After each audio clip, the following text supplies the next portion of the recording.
What you think you know about stagecoach travel is wrong.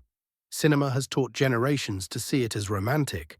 Leather seats, open planes, heroic drivers, and dignified passengers gliding across the frontier beneath golden sunsets.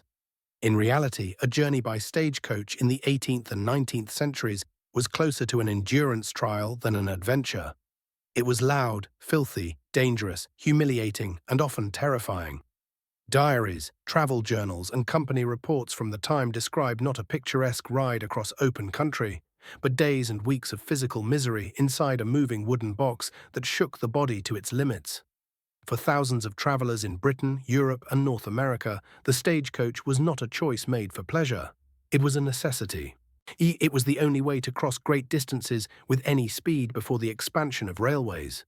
Merchants, soldiers, politicians, migrants, mail carriers, and ordinary families all found themselves squeezed into these vehicles, dependent on horses, weather, and luck. The stagecoach itself was a heavy, box-like carriage suspended on leather straps rather than modern springs. These straps, called thorough braces, were meant to soften the ride. Instead, they turned the coach into something like a swinging cradle suspended over wheels. Every rut in the road, every stone, every uneven patch of ground caused the entire coach to lurch, sway, and slam violently from side to side. Passengers described feeling as though they were being shaken inside a barrel. One English traveller in 1828 wrote that after 12 hours on the road, he could scarcely distinguish whether my limbs belonged to me or to some other poor sufferer in the coach. The constant vibration numbed the legs, the jolts bruised the hips and spine. There were no cushions thick enough to absorb it. Within hours, clothing was soaked with sweat and there was dust everywhere. On dry days, wheels churned the road into clouds of fine powder that entered through every crack in the coach. It coated hair, eyes, and throats. Passengers wrapped handkerchiefs across their faces just to breathe. When it rained, the dust became mud, splashing upward from the wheels and coating the exterior. By the end of a journey, travelers often looked unrecognizable. Inside the coach, there was almost no space. 4 passengers sat facing each other, knees pressed together. Additional travelers rode outside on the roof, exposed to wind, rain, and flying debris. Those seated inside quickly discovered another unpleasant truth. Once the journey began, there were very few stops. Drivers were under strict schedules to deliver mail and passengers between posting stations. Stopping too often meant penalties and lost time. This created a humiliating problem. There were no toilets, no privacy, no relief from the bodily needs that inevitably arise during a journey lasting many hours or even days. Travelers were forced to endure, sometimes in agony, until the next scheduled halt. Women in particular wrote about the embarrassment and discomfort this caused. Some resorted to desperate measures, using containers or cloth discreetly when they could. The smell inside the coach grew steadily worse as hours passed. The air became thick with sweat, wet wool, unwashed bodies, tobacco smoke, and damp leather. If one passenger was ill, everyone suffered. If someone had eaten spoiled food before departure, the consequences were shared by all. There was no escape from the confined space. Then there was the noise. The sound of iron-rimmed wheels grinding over stone roads was constant and deafening. The creaking of wood, the snapping of leather harnesses, the shouting of the driver, the cracking of the whip, and the snorting of horses blended into a relentless roar. Conversation was difficult. Sleep was nearly impossible. Passengers often arrived at their destination exhausted not from restlessness, but from the sheer sensory assault of the journey. But physical discomfort was only the beginning. The roads themselves were often little more than dirt tracks. In Britain, before road reforms in the early 1800s, even main routes could become impassable after heavy rain. In North America and other frontier regions, roads barely existed at all. Coaches tipped over frequently, axles snapped, the wheels broke, horses stumbled and fell. When this happened in isolated areas, passengers were left stranded, sometimes for hours, sometimes overnight. Diaries record travelers pushing the coach out of mud, wading through water, or walking miles while repairs were made. During winter, journeys became even more hazardous. Ice turned roads into skating rinks, horses slipped, and coaches slid sideways into ditches. And then there was the fear. Stagecoach travel made you a visible target. The vehicle carried not only passengers, but mail, money, and valuables. Highway robbery was a constant threat, especially in remote stretches of road. Drivers carried weapons. Some passengers did as well. The sight of armed men approaching on horseback could turn a tense journey into a moment of pure terror. One American traveler wrote in 1857 that every distant rider seen on the horizon caused a silence to fall upon the coach as if a storm had suddenly approached. No one spoke. Everyone waited to see if the strangers would pass or intercept them. Even when no robbers appeared, the anxiety never fully disappeared. At night, when the coach rattled through dark forests or open plains, passengers could see almost nothing beyond the small lantern at the front. The world outside became an unknown void. Any sound in the darkness felt threatening, and yet despite all this, stagecoaches continued to run day after day, year after year. And because for many people, there was no alternative. To travel was to endure. To endure was to accept discomfort, risk, humiliation, and fear as part of the journey. Hollywood rarely shows this side of stagecoach travel. It shows romance, heroism, and scenery. It does not show the swollen ankles, the aching spine, the choking dust, the stench, the anxiety, and the long hours of silent suffering inside a wooden box hurtling across unforgiving roads. But the historical record is clear. For most passengers, a stagecoach journey was something to be survived, not enjoyed. And for some, it was something they never returned from. By the second day of a long stagecoach journey, the body began to change. What had first felt like discomfort slowly became something more serious. Ankles swelled from immobility. Our fingers tingled from gripping the seat to brace against every violent jolt. Backs stiffened into a permanent ache that no position could relieve. Sleep, when it came, arrived in brief, awkward bursts, interrupted by the next crash into a rut or the sudden lurch of the coach swaying on its leather braces. Passengers quickly learned that there was no comfortable way to sit. Leaning forward strained the neck. Leaning back bruised the spine. Crossing the legs was impossible in the cramped space. The only option was endurance. Many travelers wrote that they began to feel detached from their own bodies. One French merchant traveling through Spain in the early 1800s recorded that after 30 hours in the coach, he felt as if my skeleton were rattling inside me, separate from the flesh that enclosed it. This was not poetic exaggeration, and prolonged vibration and constant impact left muscles trembling and nerves overstimulated. Some passengers reported temporary numbness in their legs that lasted for hours after disembarking. And yet, the journey rarely paused long enough to recover. Posting stations, spaced roughly 10 to 15 miles apart, were designed for speed, not comfort. Fresh horses were brought out quickly. Mailbags were exchanged. Drivers shouted orders. Passengers were given only minutes to stretch, relieve themselves, and swallow food before being hurried back into their seats. Meals were rushed and often poor in quality. Inns along major routes were overwhelmed by the steady flow of travelers. The food was simple, repetitive, and sometimes spoiled. Bread, cold meat, ale, and broth were common. Those with delicate stomachs often regretted eating at all, knowing the next several hours would be spent trapped in the coach with no escape from nausea. Water, too, was a concern. Clean supplies were not guaranteed. Some travelers preferred to drink ale or diluted spirits rather than risk illness from questionable wells. Dehydration, combined with constant motion, made fatigue worse. As the days passed, passengers began to look at one another differently. The polite reserve that had marked the beginning of the journey slowly eroded. People who had started as strangers sharing a ride now knew each other's habits, smells, complaints, and weaknesses. Small irritations grew larger. Someone who snored became an object of resentment. Someone who complained too often drew silent hostility. There was no privacy, no separation, no relief from the social strain of confinement. Tensions sometimes boiled over into arguments. Diaries mentioned disputes over window space, accusations of taking more than one's share of room, and sharp exchanges over the need for stops. In such a small, uncomfortable space, even minor disagreements could feel overwhelming. But perhaps the most dangerous factor was exhaustion.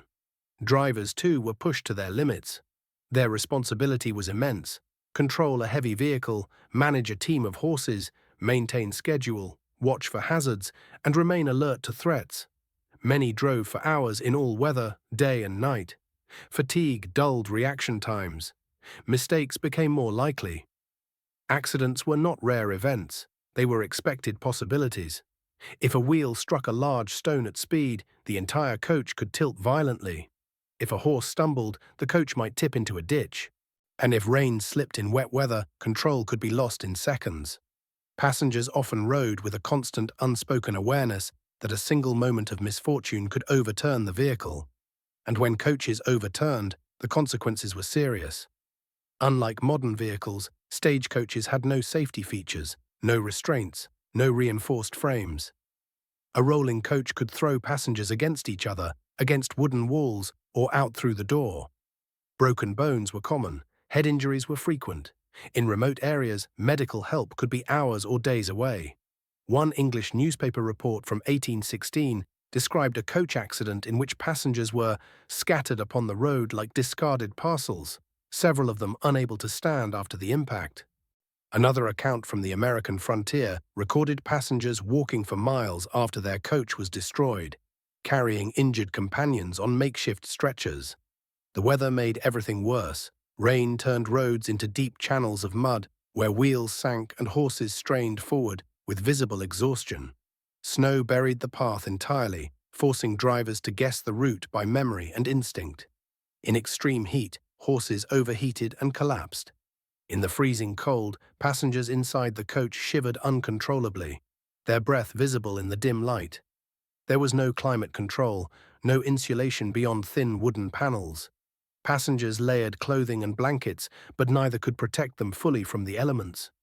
Frostbite, heat exhaustion, and illness were real threats during long journeys. Illness spreads easily inside a stagecoach. A single coughing passenger could infect everyone in the confined air. Fevers, influenza, and stomach ailments traveled along coach routes as efficiently as mail. Travelers sometimes arrived at destinations already sick from the conditions of the trip itself. In personal letters, people often wrote more about the journey than the reason for traveling. The hardship of the road left a deeper impression than the business or family matters awaiting them. And still, the most unsettling part of stagecoach travel was the sense of vulnerability. Away from towns, the coach existed in isolation. No telegraph lines connected the route. No immediate help could be summoned. If something went wrong, those inside were entirely dependent on themselves and the driver. In dense forests, narrow mountain passes, or open plains, the world felt immense and empty at the same time. Passengers listened carefully to every unusual sound outside. A branch snapping, distant hoofbeats, voices carried by wind. Even when no danger materialized, the constant alertness wore on the nerves. Night travel amplified this fear. With only a lantern casting weak light ahead, the coach moved through darkness that seemed to swallow the road. Shadows shifted with the motion of the horses. The mind filled the unseen space with imagined threats. Some travelers admitted they did not sleep at all during night stretches, choosing instead to sit rigidly awake, listening, waiting for dawn. By the end of several days, the stagecoach was no longer just a vehicle. It had become a test of endurance that affected every part of the body and mind. Passengers did not simply arrive tired. They arrived changed. Dirty, stiff, sleep-deprived, anxious, and often ill. And yet, for those traveling across continents, the worst parts of the journey were still ahead. By the time a long stagecoach journey neared its end, passengers were no longer thinking about scenery, conversation, or even their destination. Their thoughts narrowed to one simple desire: to get out. Travelers described the final hours as a strange mixture of relief and dread. Relief that the ordeal was nearly finished, dread that something might still go wrong before they arrived. After days of constant motion, bodies had adapted to the rhythm of jolts and swaying.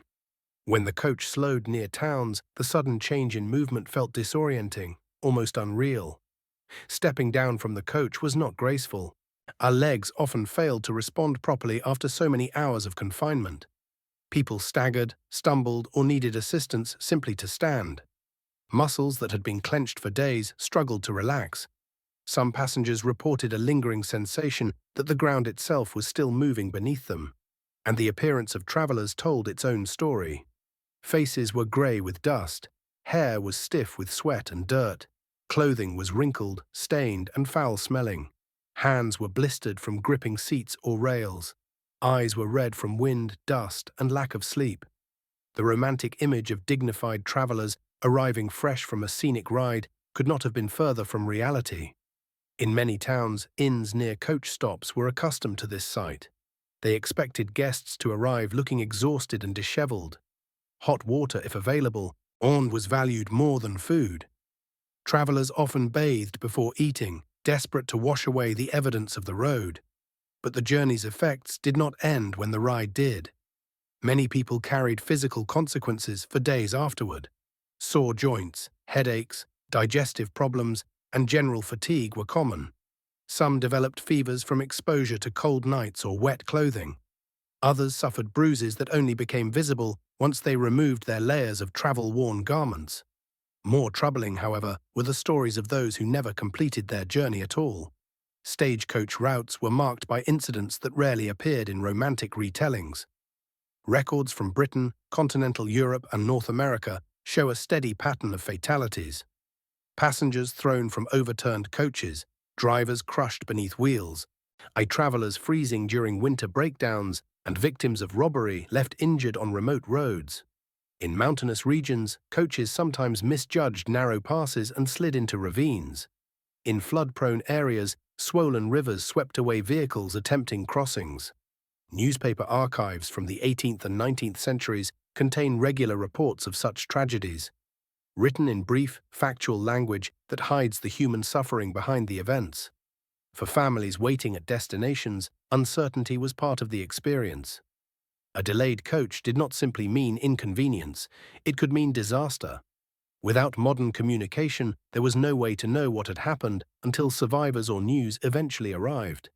Even successful journeys left a lasting impression. Travelers often wrote in diaries that they dreaded the thought of having to take another stagecoach in the future. Some delayed necessary trips for months simply to avoid repeating the ordeal. Others chose slower but less punishing alternatives, such as riverboats or coastal ships, whenever possible.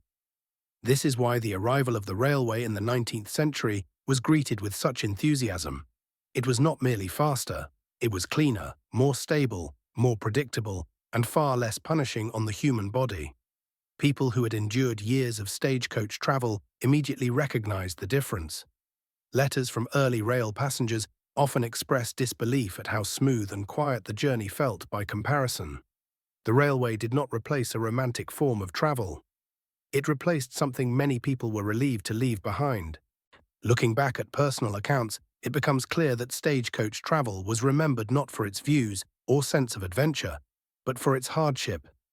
The stories that survive are filled with descriptions of discomfort, fear, frustration, and relief at survival. Hollywood has preserved the image of the stagecoach as a symbol of freedom and exploration. A vehicle crossing wide landscapes under open skies, carrying bold travelers toward new opportunities. But the lived experience of those inside tells a very different story. It was a cramped wooden compartment filled with strangers, sweat, dust, and anxiety. It was hours of bone-rattling motion over unforgiving roads. It was the constant awareness that a broken wheel, a frightened horse, bad weather, or a group of armed men could turn a routine journey into a crisis. It was the quiet endurance of passengers who had no choice but to sit still and accept whatever the road delivered. Stagecoach travel was not an adventure. It was an ordeal that connected distant places at a significant human cost. And perhaps the most revealing detail of all is how rarely people spoke of it with fondness afterward. The goal was never to enjoy the ride. The goal was simply to survive it and arrive. The next time a film shows a stagecoach rolling gracefully across the frontier, consider what the camera does not show. Consider the aching backs, the swollen legs, the thick air, the fear in the darkness, and the long hours of silent discomfort endured by those inside. Because for most of history, travel was not a scenic experience. It was a test of endurance that demanded more from the human body and mind than we can easily imagine today. And if you had lived in that time, would you have chosen to step inside that wooden box, knowing what awaited you on the road ahead?